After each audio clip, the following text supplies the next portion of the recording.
Welcome back to G'day Bitcoin, ladies and gentlemen. Today I have the man himself, Robin Sayer. How are you today, brother? Thank you so much for having me on. Like we just recorded the podcast on my side, and now we're doing live stream. That's the Bitcoin life I want to live. Dude, it's my favorite, man, to be paying attention to Bitcoin, to talk to high signal Bitcoiners like yourself. You know, like I was on X earlier, and the sentiment, man, within the Bitcoin community, I don't know if it's just my feed today, but Bitcoin 113,757.63, it's going to keep changing on us. But like everyone's sad that we've dipped and they're like, what's Bitcoin doing? It's broken or whatever. And then you talk to Bitcoiners, you're like yourself, and you're like, the price doesn't fucking matter. Like it just doesn't matter. At all, apart from we've got the opportunity to be able to buy, stack, and chill and just get more Satoshis. But I guess like you're just asking me on the podcast, and that'll come out in a couple of weeks, what I think about the Bitcoin price. What's your thoughts about the Bitcoin price and this horrific dip, like Bitcoin dumping to 113K? It seems surreal, man. This is a dump and we're above 100. There's two main thoughts that I have to add. The first one is, if you're not retired, you want the Bitcoin price to go down. Like you are benefiting from a lower Bitcoin price. I denominate my whole life in Bitcoin. I have. So I earn most of my income in Bitcoin. I already pay some of my freelancers in Bitcoin. So there's a bigger and bigger portion of my cash flow that is purely in Bitcoin. And with that big and bigger cash flow being in Bitcoin, I start more and more to denominate myself in Bitcoin. And then I got to learn that when I get paid, I love a lower Bitcoin price. But when I pay other people, I want a higher Bitcoin price. And at the end of the day, I'm just happy that I have Bitcoin, like, because it does not really matter. Like, once you use Bitcoin as what it is to be used as money, and you just have your wallet and you like receive money in there and you pay people from that same wallet, and you just use it as money, you're like, who cares what the Bitcoin price is? And yes, it's fine if it goes up, and then you can tell your family, I told you so. I don't recommend that, because I think we should be nice as Bitcoiners and don't be assholes to our families. And if it goes down, we get a little bit more Bitcoin, it's fine, but I also have to pay more Bitcoin to pay the people. So in the end of the day, honestly, if it dips, I'm happy. If it goes up, I'm happy. I'm just happy that I have Bitcoin. So I reflect that sentiment. So I was saying this on a live, I think a couple of weeks ago or whatever, but got connected with a local video guy, young bloke, and he's super talented, man. He's really, really good. And I'm like, all right, like, it's a Bitcoin show, I pay in Bitcoin. He's like, oh, can you just pay me in cash for this one? I'm like, yes, I'll pay you in cash. And then like, so the first two I paid him in cash. And then he's like, oh, I just want to understand it a bit more. I'm like, the only way you're going to be able to understand Bitcoin is by accepting Bitcoin. But I said, I will pay you the next 4 videos in cash. And then after that, I'm paying in Bitcoin only. And if that doesn't work for you, that's fine. Like, you're amazing. I love your work. I love working with you. You'll get things back to me last minute. You're just like incredible to work with. But like, after these 6 videos in total, Bitcoin or nothing, I'll go find someone else. There's plenty of people that'll accept Bitcoin. And anyway, set him up with it. And then I've paid him now in Bitcoin for 3 videos. And I said, Bitcoin's down. This was last night. I said, Bitcoin's down, mate. And you always want to get paid from me when Bitcoin's low. I said, I always want to pay when it's high. But if you've started editing the next video, let me know and I'll pay straight away. And he's like, oh no, I'm not going to be able to start it till the weekends, but you can pay me now if you like. I'm like, nope, I will pay you when you start it. And then I haven't heard from him since. But if he truly understood Bitcoin right now, he would have opened up that video. He would have put a fucking splice in it, one cut, which is technically editing the video, sent me a screenshot and like taken that Bitcoin because it's down, you know? And I think in 1 or 2 more months, he'll be like, oh shit, like I should have just done that. but at least he's starting to get on the Bitcoin standard. But it just made me laugh. What you were saying is like pay high, but get paid when it's low instead of buy high, sell low. Pay high, paid low. And in the beginning, I had a real FOMO going on with that, because you're like, oh shit, like please pay me now. Like, oh fuck, the Bitcoin price is going up. And now I have with almost all of them kind of a fixed date where you just pay me, and a fixed date when I pay. So I know it's just like a fixed day in the month where there's money coming in. I mean, it's from multiple sources, but also like multiple sources going out. So it's multiple days, but it's a fixed day, which removes the emotional component of like, oh, I want to get in now. And it kind of slows you down when you say like, oh yeah, there's just this day in the month where this money is coming in, and there's this other day where this money is going out, and it removes the emotional component about it. And in the end of the day, you never know, because if you say like, oh, I want to get paid now because the Bitcoin price is down, maybe 5 days later the Bitcoin price is down even more. That all goes into timing the market, and I usually don't participate. I know I had James Jack and other people on that they kind of talk about you can time things better, and you can see with the metrics where things goes. I'm not smart enough for that. It's like I'll just take Bitcoin as 100% allocation, and I think I will be fine in a few years. Yeah, that's right. It was like that person, was it $10 US a day for 4 years, and they managed to stack one full Bitcoin? Like, they weren't trying to time the market. It's just $10 a freaking day for 4 years. It's just over and over and over and over. And, timing the markets. I think as well, like being on the Bitcoin stand, paying the Bitcoin stand and stuff, once you are here for like a significant period of time, even if like your last paycheck is down a little bit or whatever, because Bitcoin's down or Bitcoin's down a lot, so you need to pay more. It's not like you're really looking at that last time that you got paid in Bitcoin, you're spending that. You can sort of see like your average cost basis. And if you're to average it out, like even today with the dip at $113,000, if anyone's been here for more than 6 months, like they're in the profit anyway. So like it doesn't really matter if your latest payment or whatever is costing you a few more Satoshis, or you're getting paid a few less Satoshis. Like whatever, it's the joy of Bitcoin. I guess it changes that time preference, but I like that sending, like making a specific day as well to like remove the emotion even more. I just talking about emotion, Robin, the fear and greed index, is in fear, like at 44 on the fear and greed index because of the price. I guess, like, what are your thoughts about that? Or like, because you've talked to the best and brightest within Bitcoin and realized like the price is sort of fucking irrelevant. Like really, like it's marketing, it's great, we like it, told you so moments, what you were saying before. But how can one deal with the fear if they're feeling it? Because people are, for whatever reason, people that truly understand Bitcoin are excited. Let us know in the chat, everyone watching live, are you excited or are you feeling the fear?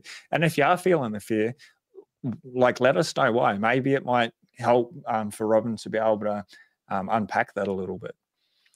It's super interesting because I think emotions are very human, and we actually I talked about that yesterday.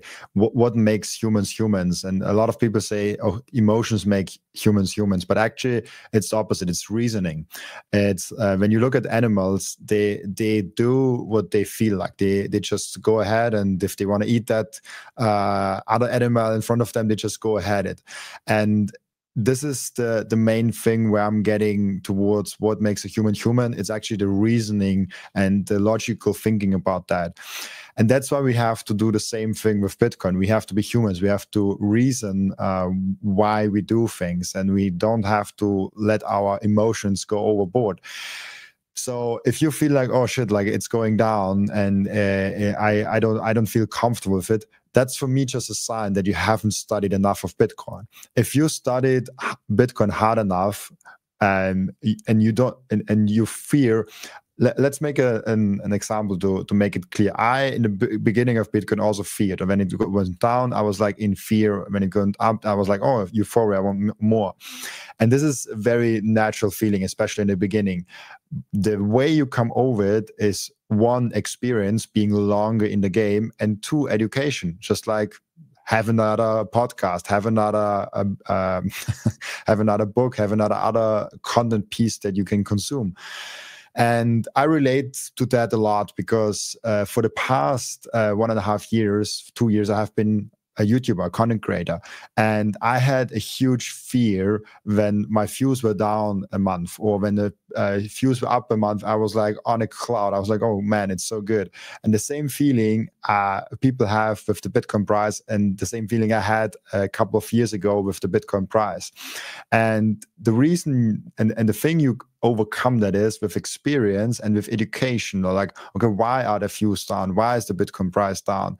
And then you're like, okay, what is the fundamentals of Bitcoin? And then you build this confidence, you build those understandings of what Bitcoin actually is. And you're like, yeah, the price is down because more people wanted to sell than buy. Like it's just price dynamics, and there's maybe a great Bitcoiner that held Bitcoin for 10 years and he's gonna sell, and there's not enough buyers in the market. It's just it's a free market. It's supply and demand, and that's fine. And this will happen all over again. If you buy Bitcoin and you don't want dips, like don't buy Bitcoin. There will always that's a natural thing for Bitcoin to be. But I understand where people are coming from, and my main point is like, be a human and reason with it, and don't be just emotionally driven. That's not bad. The human is human because we have emotions and logical thinking and reasoning. But with finance, emotions are usually not good. You want to have emotions with your family, with your partners, with your friends. This is where the emotional side should come out more. With finance, it's usually not a good idea to act emotionally. And also, maybe on that note, slightly related, don't do anything hectic and fast. It's usually when you lose money. It's usually when you either making a big financial mistake if you act fast and emotionally, or you're getting scammed. Like it's in most scams, people are acting fast and doing things in a hectic way. Think about it. Be calm. Drink a tea and think about why you actually want to sell Bitcoin, and maybe you just need to read another Bitcoin book we talked about before, the big print. Like the next time you panic about Bitcoin, just pick up a Bitcoin book, read it, and afterwards, if you're still panicking, get another one.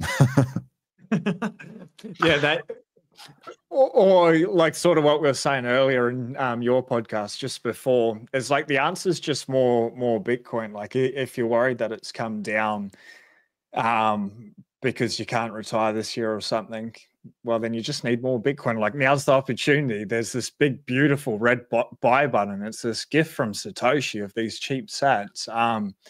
It's amazing for people that retired. Like I'm not in that demographic, and it is harder for me to relate. That's what I was saying earlier. You know, I've got this lived experience. This is the oldest that I've ever been. I've got plenty of years in front of me. But Jeff Booth, the author of The Price of Tomorrow, he's got two reasons. If Bitcoin sticks to these two reasons, then like the price is irrelevant. Number one, it stays decentralized. Number two, it stays secure. So like we can jump on Cointelegraph or whatever it is, or X, and like try to find out what's going on with the Bitcoin news and stuff. But some journalist has probably just concocted a reason or found anything like that could be related by however many degrees of separation. They've formed a story around, and then you buy into that. And that could maybe give you more fear, uncertainty, doubt, or whatever. But I think like relating it back to what Robin is saying, by reading the books and knowing that all that matters is Bitcoin in self-custody, otherwise you're going to end up eating the World Economic Forum's bugs. And then just read another one or watch another podcast. And it's just information. But I think you're probably similar to to me, Robin, like I'd love to see Bitcoin at $58,000 again or $3,000 again. Like, and I doubt that's going to happen. And we'd be super chuffed with it. But also, like, if we were to drop that much, it may not actually be the best thing for Bitcoin, because it would scare a lot of people away before rebound. It could set us back a couple of years. I guess, like we're cheering for this dip at the moment, but like if we were to take the other side, like if we went down to 3,300 like we did during COVID, now from 113K, what would be your thoughts around that? Like hypothetically, like how would you feel, or like what would be your mindset? There is this, but when we crashed down from around 70K to I think 12K, 15K, 16K, I don't know like how far we actually went down, but we went down under 20K, even though we had we already had the 69K. This was the moment where a lot of people, like also Michael Saylor and Jack Mallers, said like, we will die on that hill. Like we are ready to go to zero. We are ready to ride with it till the end.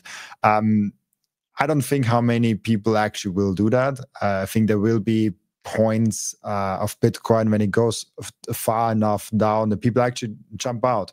And I no longer think that's possible, actually. I no longer think that we will get to like under 50K is a price point where I'm like, this is really hard to get towards. Like I would love to pick up Bitcoin at 50K again. And it's not that long ago. Like just go back like last year, we were there. So it wouldn't be a major thing if we go down to 50K. But I don't think it's no longer, it's possible no more. What now to your question, like what would happen if we go down to under 10K, under 5K? I think a lot of people will sell. Like a lot of people will go out, and either like there has to have something to happen in order to go down to those levels. It's not like there can nothing be happening and we're going down to those levels, because we now have seen it. Even like if we go to 7K, to 13K or like 112K and like going down a little bit, people just pick it up and then and buying more of it. And now with so many ETFs and institutions in the game, we're no longer seeing those big volatility spikes down, because there's just a lot of buying power that just picks cheaper Bitcoin up. And there's so many people that want Bitcoin. So I don't know if we ever go down below the 50K line ever again. But under 10K is for me so highly unlikely at that point, that there has to be something major. Like there has to be, I don't know, like big exchanges being hacked, Michael Saylor going out and saying like, oh, I no longer want Bitcoin. Like there has to be a major push to push down Bitcoin on those 2020, I don't know, 4 or 5K levels again. So yeah, it might happen. Be prepared for the worst and hope for the best, kind of thing. But that is scary. Like I think under 20K, people will either drop out or say, "I will die on this hill." And yeah, I said it multiple times. I cannot prove it, but I will be there, and I think I will be dying on this hill, especially because like everything for me is in Bitcoin. Yeah. But maybe this has a reason why it goes down like that, because as you said before, Jeff Booth always says, as long as it stays decentralized and secure, maybe there's been something compromised, and maybe there is a solid reason to actually get out of Bitcoin, because maybe there's something happened that we don't know about. I don't think that's possible. I don't think that's really happening. It's probably more on the other side than we're going up and down.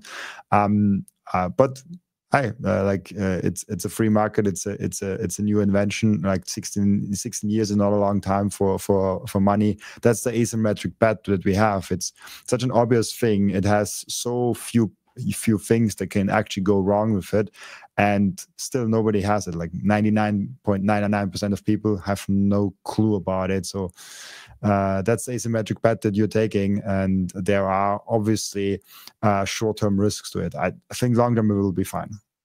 Yeah, I can't really see it going below 50K.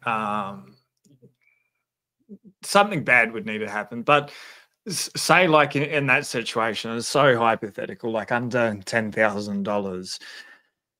All I'd do is call up Tony Yazbek from the Bitcoin Way and ask him, is like Bitcoin is still decentralized and secure? Going back to Jeff Booth's question, if Tony said yes, I'd be like, cool, like I'm going to die on this hill then. But I guess if that breaks, or quantum computing or whatever, you know, on the hypothetical, you know, and I've had Preston Fish on debunking the quantum computer risk and stuff like that. Bitcoin's got the smartest, the best and brightest minds in the entire world focusing on this thing. Like, it'd have to take something like fundamentally wrong, but I don't know. It's just built on mathematical truth, mathematical certainty. I think we're all good.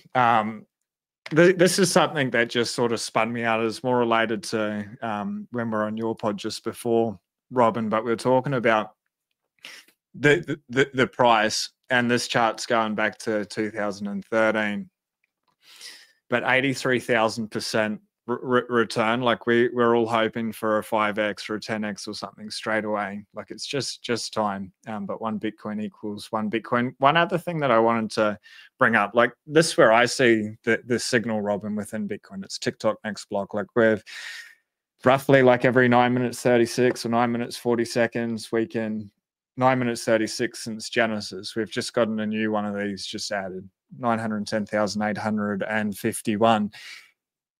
Do you pay any attention to like to the mempool, the block clock, the block height? Obviously, like the halving's a major event more so than any all-time high. You know, when it just like ticks over. But I guess what I'm trying to say is, like looking at timechaincalendar.com, this is where I find the signal. This is what gets me excited. We can see the subsidy, the supply. It's like working. You can scrub through the blocks. We can see the difficulty adjustment.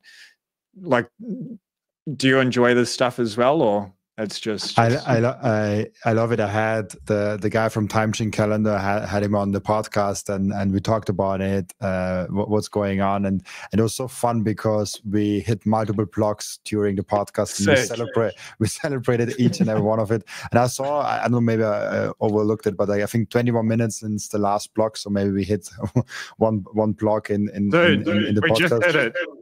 It's like, I predicted it. Like, yeah, like 30 seconds ago. Like I saw that 21 minutes, and after 21 minutes, it's highly likely, it gets more and more likely that we actually hit one. But do I pay attention? Yes and no. So like I do pay attention a lot to the mempool and how full it is and how high the fees are, because I do transact quite a lot actually on a monthly basis in Bitcoin.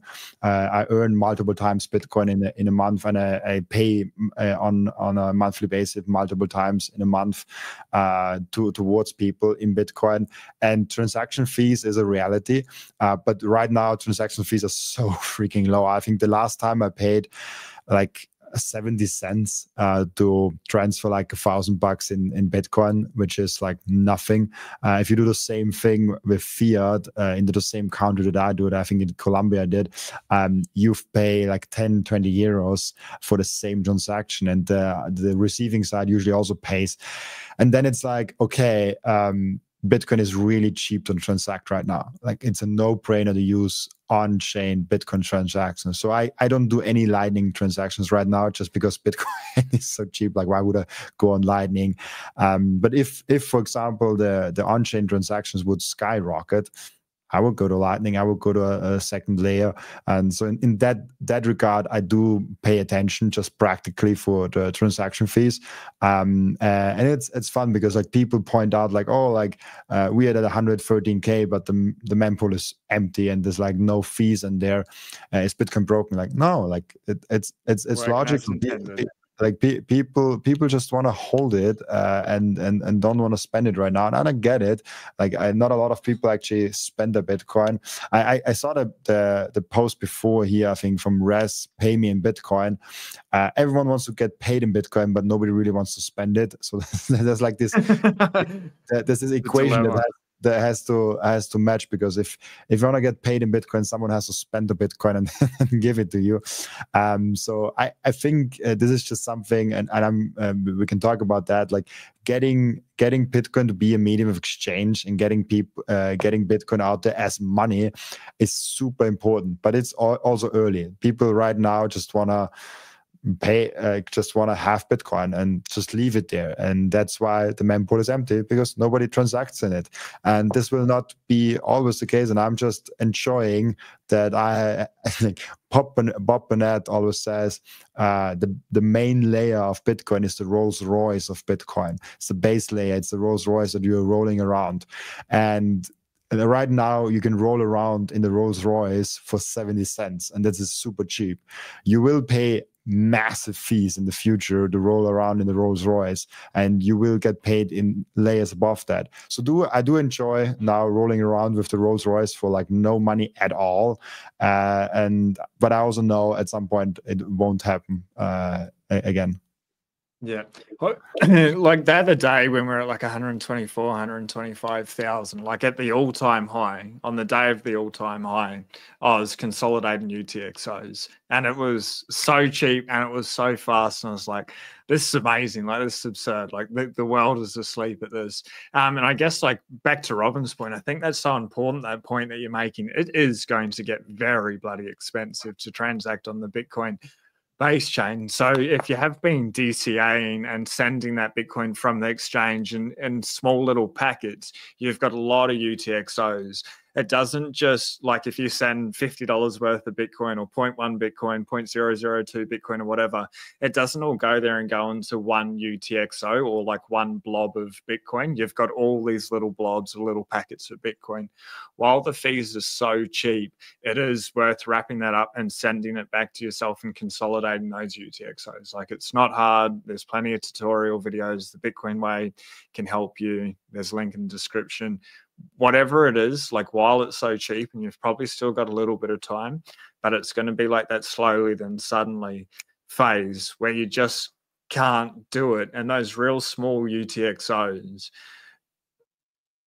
may be very expensive to be able to send, or you may not be able to send them. And it's not something that's just going to happen overnight, but while it's cheap, you've got the opportunity, if you've got a bit of brain space or whatever, like, figure out how to do it now, because it's good. But yeah, it's awesome. And like, I'm not really worried about, I'm not worried at all that there's no spam and fees within the time chain, because the reward is the block reward. Like, anything else, a bonus, great, but it's built in. Like, that payment mechanism's built in. If the miners don't think that's enough, okay, switch off. Like, that's the game that you've signed up to.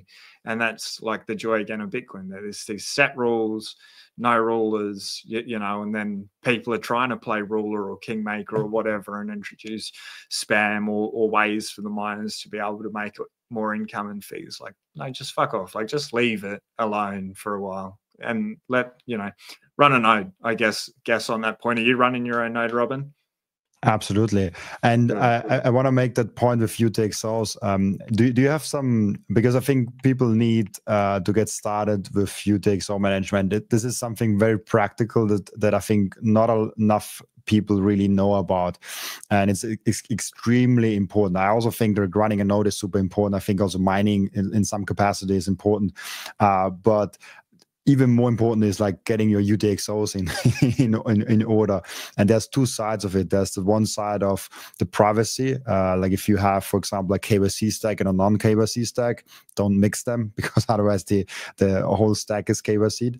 And the other thing is like unspendable UTXO. And I think with Wicked, and Wicked is for me one of the major people on Bitcoin UTXO management. I made a I think 1.5 hour video on just explaining why it is important and how to do it and what are the tools and all those things. And this is an episode that I always recommend to people. It's just like, this is a starting point for UTXO management.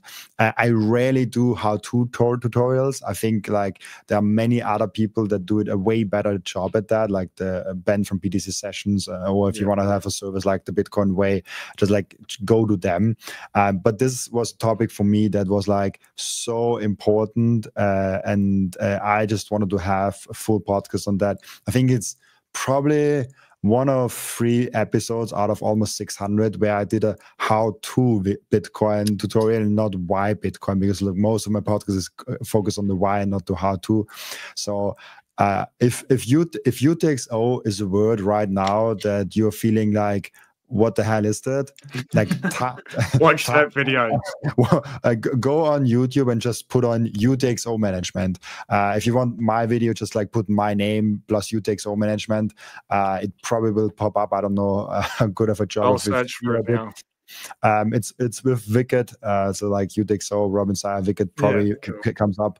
But there's a lot of videos that make sense. Yeah, exactly. It's that avoid the Bitcoin dust, and here this video with Wicked. It's like a 1 hour 10, and it's kind of like an entry thing of like when you want to get started with UTXO. That it's really important. I want to stress that point. Because I have to be super honest.